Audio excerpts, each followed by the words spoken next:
إن الحمد لله نحمده ونستعينه ونستغفره ونؤمن به ونتوكل عليه ونعوذ بالله من شرور أنفسنا ومن سيئات أعمالنا. من يهده الله فلا مضل له ومن يضلله فلا هادي له، وأشهد أن لا إله إلا الله وحده لا شريك له، وأشهد أن محمدا عبده ورسوله. أما بعد، فأعوذ بالله من الشيطان الرجيم. بسم الله الرحمن الرحيم. وقل لعبادي الذين آمنوا يقيموا الصلاة وينفقوا مما رزقناهم سرا وعلانية من قبل أن يأتي يوم لا بيع فيه ولا خلال. صدق الله العظيم. إن الله وملائكته يصلون على النبي يا أيها الذين آمنوا صلوا عليه وسلموا تسليما. اللهم صل على سيدنا محمد وعلى آل سيدنا محمد كما صليت على سيدنا إبراهيم وعلى آل سيدنا إبراهيم، وبارك على سيدنا محمد وعلى آل سيدنا محمد كما باركت على سيدنا إبراهيم وعلى آل سيدنا إبراهيم في العالمين إنك حميد مجيد. ډیرو درنو محترمو مسلمانانو، ورونو او خویندو، د اختر مبارکه ورځ تېره شوه، مګر تر اوسه هم موږ او تاسو د ایام التشریق مبارکو ورځو کې قرار لرو. نن هم د ایام التشریق څلورمه ورځ ده چې هماغه تکبیرات چې موږ او تاسو د عرفات په ورځ پیل کړي وو نن هم دوام لري تر مازدیګر پورې. دغه څلور ورځې چې نن یې آخري ورځ ده ډېرې مبارکې ورځې دي، ځکه نن هم د حاجي صاحبانو حج خلاصېږي او په همدغه ورځو کې دغه مسلمانان چې پاک او اخلاص سره نیت لري دوی هم هغو سره په حج کې انشاءالله شریک دي. په دغه ورځو کې صدقات او خیرات ډېر فضیلت لري. په همدغه اساس یوه صدقه او قرباني چې هغه د اخلاص نه ډکه وه، الحمدلله اکثریتو مسلمانانو په دغه اختر کې ادا کړه. قرباني اکثریتو مسلمانانو الحمدلله په ټوله نړۍ کې ادا کړه او دلته د ملبورن مسلمانانو هم په ډېر شوق، صداقت، مینه او اخلاص سره ادا کړه. الله تعالی دې د ټولو څخه قبول وګرځوي. د صدقات او خیراتو لړۍ او سلسله مسلمانانو په اسلام کې یوازې موسمي کار نه دی. موسمي کار په دې معنی چې صدقات او خیرات یو ځانګړی وخت او ټاکلی مقرر میعاد نه لري. په هر وخت کې انسان خیرات، صدقات کولی شي. یو زکات دی چې په مسلمان باندې فرض دی، په هغه مال باندې چې کال تیر شي زکات باید ورکړي. مگر رسول الله صلی الله علیه وسلم مونږ او تاسو ته فرمایي ان فی المال لحقا سوى الزکاه. د مسلمان په مال کې د زکات نه غیر نور هم د مسلمانانو حقوق ثابت دي. یعنی د زکات نه غیر هم پر مسلمان لازم دي چې مختلفو اوقاتو کې د خپل وسع مطابق، د خپل توانمندۍ مطابق ورونه او مسکینان او فقیران لاس کې ونیسي، د هغو لاس ونیسي، هغو سره مرسته او کومک نفلي خیرات او صدقاتو باندې وکړي چې هغه ډېر زیات فضیلت او ثواب لري. دغه آیت چې تلاوت شو دې کې الله متعال فرمای قل لعبادي الذين آمنوا يقيموا الصلاة وينفقوا مما رزقناهم سرا وعلانية. أي محمد صلى الله عليه وسلم قل لعبادي، ووایا زما بندگان ته. دلته که دې لفظ ته متوجه شو، څوک چې په عربي باندې پوهېږي دغه لفظ ډېر پټ تاثیر لفظ دی. قل لعبادي، ای محمد صلی الله علیه وسلم زما بندگانو ته ووایه. الله خپل بندگان ځان ته منسوبوي، زما بندگان، نه وایي چې انسانانو ته ووایه، نه وایي چې مسلمانانو ته ووایه، نه وایي چې فلان و فلان ته ووایه. قل لعبادي، زما بندگانو ته ووایه. په دې معنی چې الله تعالی د مؤمن بنده ذهن ته دا رسول غواړي چې ته زما بنده یې، ته ما پیدا کړی، نو ته باید زما د اوامرو اطاعت وکړي. قل لعبادي ووایه زما بندګانو ته یقیموا الصلاة منځونه قایم کړي. منځونه قایم کړي. د منځ قایمولو څه معنا ده؟ هر ځای کې چې موږ او تاسو قرآن کریم کې ګورو ویقیمون الصلاة واقیموا الصلاة، دا د اقامت لفظ چې راځي په دې معنا چې منځ په ښه شان سره، یوازې لمونځ کولو باندې امر نه دی. منځ وکړئ په ښه شان سره. ښه شان په دې معنا چې د مانځه شرایط، د مانځه ارکان، د مانځه احکام، ټول هر شی برابر دي. په هماغه شکل سره لمونځ ادا کوي چې الله تعالی د انسان څخه غوښتلی دی. په هغې کې ریا نشته، سمعه نشته، دنیوي کوم مطلب او هدف نشته، ځان ښوونه نشته، فقط خالص د الله د رضا دپاره. دغه خویندو محترمو څخه هیله کېږي چې واز ته غوږ ونیسي. اوس هم د خبرو غږونه دلته راځي او هره جمعه موږ ته شکایتونه راځي چې دا زنانه خپلو کې مجلسونه کوي، حال دا چې دلته خطیب واز او وینا کوي. که تاسو مسجد ته وختي راځئ نو باید د واز او د ذکر دپاره راشئ، نه د مجلس دپاره. نو لطفا غوږ ونیسئ. خواهران محترم، بار بار شکایت برای ما میرسه که خواهرانی که به مسجد میآیند مجالس خود را میگیرند. امروز هم صدای مجلس شما تا اینجا میرسه، احساس میشه که شما محفل عید خود را در مسجد گرفتین. فقط برای واعظ و نصیحت و خطبه گوش بگیرید.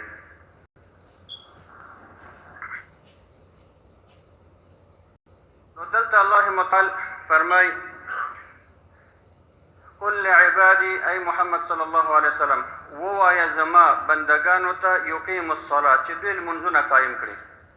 وینفقوا مما رزقناهم، د مونځ تر څنګ دوی انفاق وکړي، خرچ وکړي، مسکینانو او غریبانو ته ورکړي. مما د هغه مال څخه رزقناهم چې موږ دوی ته روزي ورکړی. یعنې هغه مال چې الله موږ او تاسو ته راکړی، په دې کې باید د مسکینانو او فقیرانو حق په نظر کې ونیسو. اوس که دلته متوجه شو الله اول خپل حق بیانوي چې لمونځ وکړئ. لمونځ د الله دپاره ده، رابطه د انسان او د خالق قایموي. وینفقو انفاق چې دی دا د بنده حق دی، مخلوق حق دی، د انسان او د انسان رابطه سره ټینګوي مګر د الله د رضایت دپاره. نو دغه بندګانو ته ووایه چې وینفقو مما رزقناهم، دې خرچ وکړي، نفقه وکړي د هغه مال څخه چې موږ دوی ته ورکړی. دغه نقطې که متوجه شو الله فرمای مما رزقناهم، د هغه مال څخه چې موږ ورته ورکړی. په دې معنی چې مال حقیقت کې د الله دی، مال په حقیقت کې د الله دی. مونږ او تاسو فقط په دغه مال کې خلیفګان یو، د الله له لورې وکیلان یو. مثلا تا ته یو سړی خزانه درکوي یا $1,00,000 درکوي چې دا جیب کې واچوه، څرنګه چې زه درته وایم هغسې مصرفوه، دا کار پرې وکړه، دا کار پرې وکړه، دا کار پرې وکړه. مونږ فقط وکیلان یو. نو مال د الله دی. چې مال د الله دی په حقیقت کې باید د هغې خرچ هم د الله د اوامرو مطابق وشي. نو دا چې الله مونږ ته وایي چې مسکینانو ته ورکړئ، مونږ باید ورکړو. فقیرانو لاس ونیسئ، مونږ باید د فقیرانو لاس ونیسو، ځکه حقیقت کې دغه مال الله ته راجع دی. المال مال الله، حدیث شریف کې دی چې مال د الله دی. او نورو مختلفو آیتونو کې همداسې شته چې مما جعلکم مستخلفین فیه، تاسو د هغه مال څخه نفقه ورکړئ چې تاسو الله په هغې کې فقط خلیفګان ګرځولی یاستئ، ملکیت ستاسو نه دی. مما رزقناهم سرا وعلانیة، تاسو په ښکاره توګه هم انفاق وکړئ، په پټه باندې هم وکړئ. علانیة ښکاره، سرا پټ باندې. مګر مونږ او تاسو ته په احادیثو کې تشویق دې ته شوی چې انسان پټ خیرات او صدقات وکړي تر څو د ریا څخه، د خودنمایي څخه، ځان ښوونې څخه پاک وي. مګر که چیرې یو مسلمان داسې احساس کوي چې زه باید ښکاره د خپل خیرات او صدقات ورکړم تر څو نور مسلمانان ما وګوري او دوی هم تشویق شي، د نورو د مصلحت دپاره، د خلکو د تشویق دپاره بیا ښکاره زکات یا خیرات یا صدقه ورکول جواز لري. نو دلته هم چې الله فرمایي چې په پټه او ښکاره باندې، په دې معنی که چیرې مصلحت په ښکاره ورکولو کې وي ښکاره یې ورکړه، او که چیرې مصلحت په ښکاره ورکولو کې نو بیا پټ صدقه ورکول بهتر فضیلت لري. ځکه هم حدیث شریف کې رسول الله صلی الله علیه وسلم فرمایي چې هغه 7 کسان د قیامت په ورځ چې دوی به د الله د عرش د سوري لاندې ناست وي، دوی باندې به هیڅ نوع مشکل، پریشانی او مشکلات نه وي. یو په هغو کې هغه انسان دی چې دی دومره پټ صدقه او خیرات ورکوي چې په ښي لاس یې ورکوي او چپ لاس نه خبرېږي چې زما ښي لاس څه کار کړی. په دې معنی چې ډېر سري او پټ کار کوي، دې ته تشویق شوی دی. بیا فرمای من قبل ان یأتی یوم لا بیع فیه ولا خلال. په دغه دنیا کې تاسو صدقات او خیرات ورکړئ، دینه مخکې چې تاسو هغه ورځې ته لاړ شئ چې هلته بیا نه تجارت شته نه دوستي شته. قیامت ورځ هلته بیا تجارت نشته. یو انسان نشي کولی چې خپل ځان په الله خرڅ کړي. یا الله دا زما کور په دنیا کې واخله خو ما د دوزخ نه خلاص کړه. یا الله زما جایداد واخله خو ما د دې دوزخ نه خلاص کړه. زما دومره مال اولاد واخله خو ما دوزخ نه خلاص کړه. هلته بیا دغه تجارت الله سره نه کېږي. ځکه هم الله فرمایي چې یوم لا ینفع مال ولا بنون. قیامت داسې ورځ ده چې دلته د انسان مال او اولاد نه پکارېږي. دنیا کې خو به هر څوک ګورې کوي چې والله زه دومره مال لرم چې په دې مال باندې دې ورکوم، دې مال سره به دا وکړم او دا وکړم، داسې اولاد لرم چې داسې داسې کارونه به وکړم. مګر قیامت کې دغه لافې په اولاد او په مال باندې فایده نه لري. الا من اتى الله بقلب سلیم. مګر هغه انسان چې په پاک زړه الله ته ورشي، سالم زړه ولري، دغه ورته فایده کوي. نه به مال لري نه به اولاد لري، په دنیا کې به هیڅ شی نه لري، مګر زړه به الله سره وصل وي، پاک زړه به لري. دغه انسان به د قیامت پر ورځ الله ته نږدې وي. نو دې آیت کې الله فرمایي چې د دې نه مخکې چې تاسو هغه ورځ سره مخامخ شئ چې هلته بیا ځان نشئ خرڅولی په الله باندې، یعنې د دوزخ څخه رهایي نشئ خلاصولی. بل آیت کې الله فرمایي چې د قیامت ورځ هغه ورځ ده چې ظالم انسان چې په خپل ځان یې ظلم کړی، د الله حق نه دی ادا کړی، دی به د قیامت په ورځ آرزو کوي چې دی خپل ځان فدیه کړي د الله څخه خلاص کړي په خپل مال باندې، په خپل اولاد باندې، په خپله ښځې باندې. یا الله زما دا ټول اولاد واخله، زما دا ښځه واخله، زما دا مال واخله، خو ما دوزخ نه خلاص کړه. خو هلته به د دغه ارزوګانې فایده نه لري. ولا خلال. د قیامت په ورځ دوستي بیا نشته. خلال جمع د خله ده، خله دوستۍ ته وایي. په دنیا کې خو داسې کېدلی شي یو سخت انسان باندې مشکل راپېښ شي، بل دوست په روا یا ناروا باندې د ده مرسته کوي، دی د یو مشکل څخه خلاصولی شي، یا په رشوت باندې یا په واسطه باندې یا په زور باندې یا په هر طریقه باندې چې وي یو څوک به د مدد وکړي. اما د قیامت ورځ دوستي د هیڅ چا تا ته ګټه نشي رسولی. هماغه انسان چې په دغه دنیا کې ته یې ګمراه کړی د خپل دوستۍ په نوم باندې، قیامت په ورځ به دی هم درڅخه اخلي. هلته به بیا درته وایي چې وروره خپل کار کوه، خپل کار کوم. ما په دنیا کې تا ته ویل تا ولې زما اطاعت کوه، ولې زما خبره فرمان ته منه. نو دلته الله فرمایي چې د قیامت په ورځ بیا دوستي نشته، د الله څخه ځان خلاصول نشته. نو د دغه خلاصولو دپاره زمینه مونږ ته الله دغه دنیا راکړې. که بل آیت وګورو، هلته هم الله متعال مونږ او تاسو ته فرمایي وانفقوا مما رزقناكم من قبل ان یأتی احدکم الموت فیقول رب لولا اخرتني الى اجل قریب فاصدق واکن من الصالحین. هغه انسان چې په دنیا کې دته الله مال ورکړی وي، مګر دی د الله حق په هغې کې نه ادا کوي، نه یې زکات ورکړی، نه خیرات او نه صدقات. کله چې دته مرګ راورسېږي بیا به دی الله نه غوښتنه کوي چې یا الله لولا اخرتني الى اجل قریب. یا الله که لږ نور مهلت ما ته راکړې چې زه د خپل مال خرج کړم، زه اوس ستا په لاره کې نفقه وکړم، مسکینانو غریبانو سره مرسته وکړم.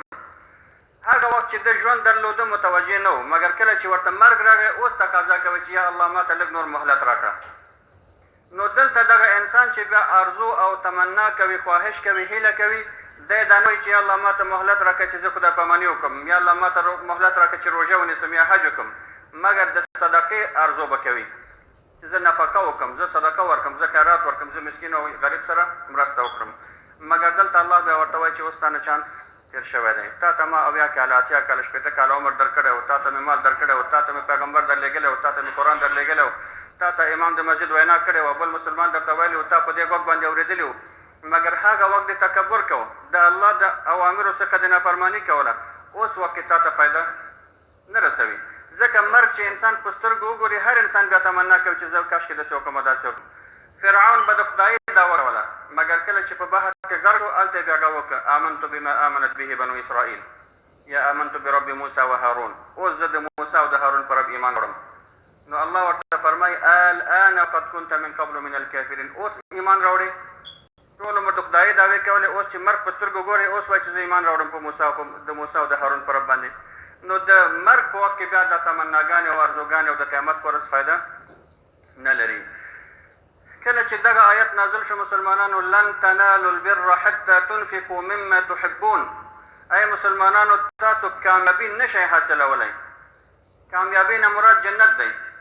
تاسو په آخرت کې نشئ کامیابېدلی تر هغه پورې چې تاسو د الله په لاره کې خرچ نه کړئ هغه مال چې تاسو یې خوښوئ، هغه مال سره چې ستاسو محبت دی. دا نه چې یو شی تانه بېکاره شو نور ستا ضرورت ورته نشته بیا وایې راځي او مسکین ته بیا ورکړم، ځکه دا خو تا نه اضافه مال دی. تا ته په دې کې اجر شته، مګر تا ته زیات اجر په هغه څه کې دی چې یو مال ته ته اړتیا او ضرورت لرې سره د هغې هغه بل چا ته ورکوي.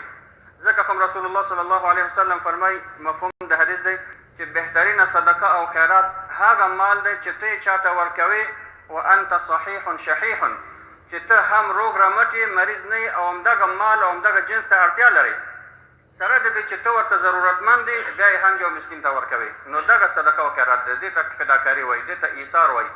ځکه الله تعالی د نورو صحابو په اړه فرمایي ویؤثرون علی انفسهم ولو کان بهم خصاصه.